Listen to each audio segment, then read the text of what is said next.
Today we're going to go over our vinyl graphics on our dumpsters, and we're going to give you a few tips that we've learned along the way.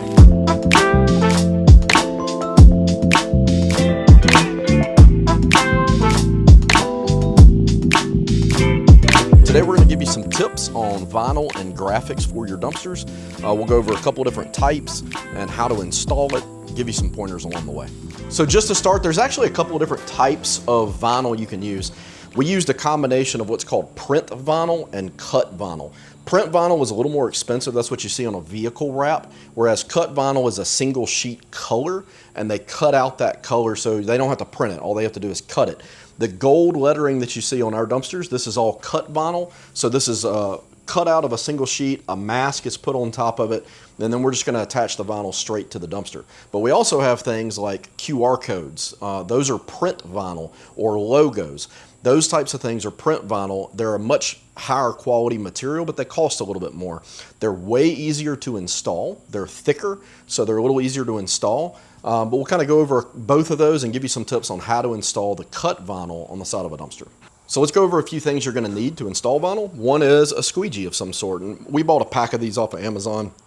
I'm using a Sharpie, a razor, and then also mixing up some soapy solution. So this is actually a mixture of isopropyl alcohol, 70 or 90% mixed up with water and a little bit of baby shampoo in it. You can buy something called Rapid Tack. It works really, really well. But for some of the stuff on the side of the dumpster, this works really well to prep the surface, to clean it, and also to apply it onto the vinyl itself. All right, let me show you a couple of things. So by no means am I an expert on vinyl installation, but I have done it several times before and with another company.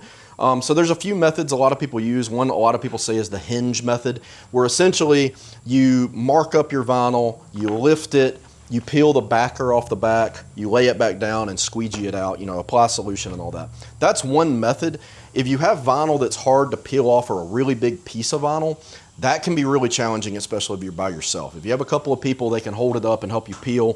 One thing that I've found that has been really, really helpful is getting some magnets. So these little magnets allow you, instead of having to tape your vinyl, you can do this, hold it temporarily with magnets, and you can measure out and make small adjustments with your magnets prior to applying any tape. So that way you get it nice and straight, you put some tape on it, and now you can do the hinge method.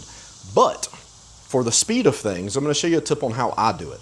All right, so this piece of vinyl is easy for me to hold both sides of the vinyl by myself. So I would rather take the mask off the back, or the backing off of the vinyl, on a table than on the side of the dumpster, because it's really awkward. Here's a good way to do that.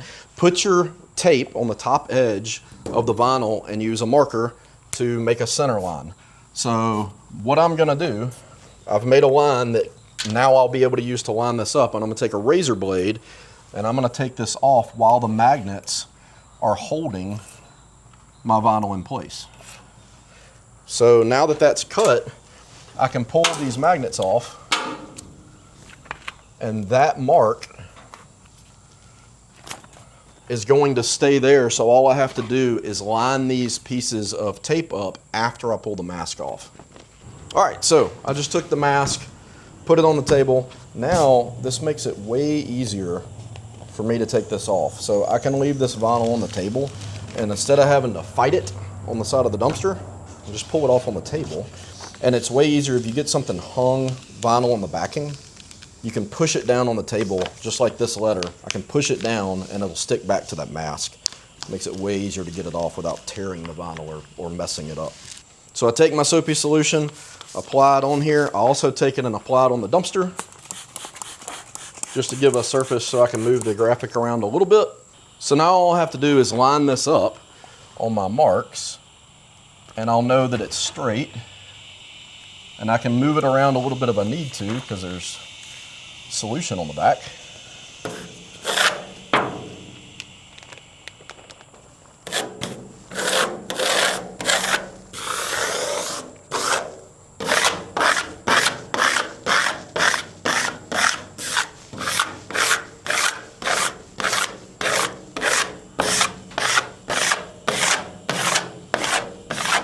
All right, so after you've applied that, use some of the solution and spray it on the mask itself, and that's going to help release the adhesive off that tape, and it'll pull off easier without having to pull off the vinyl. It'll leave the vinyl on the surface, and the mask will pull off more clean.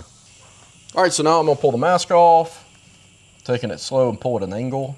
If you get some letters that stick, just push it down as you go.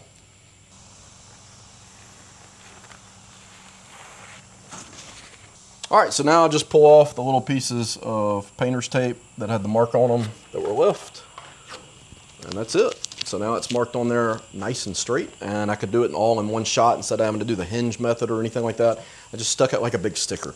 Now that's not as perfect as doing the hinge method, but it's a dumpster.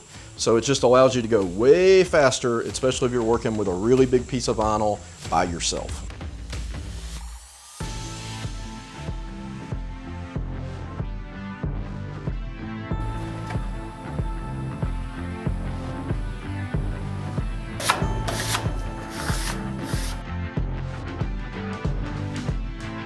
So that wraps up this video. If you like this content, please like and subscribe. It helps the channel a ton. And we'll see you on the next video.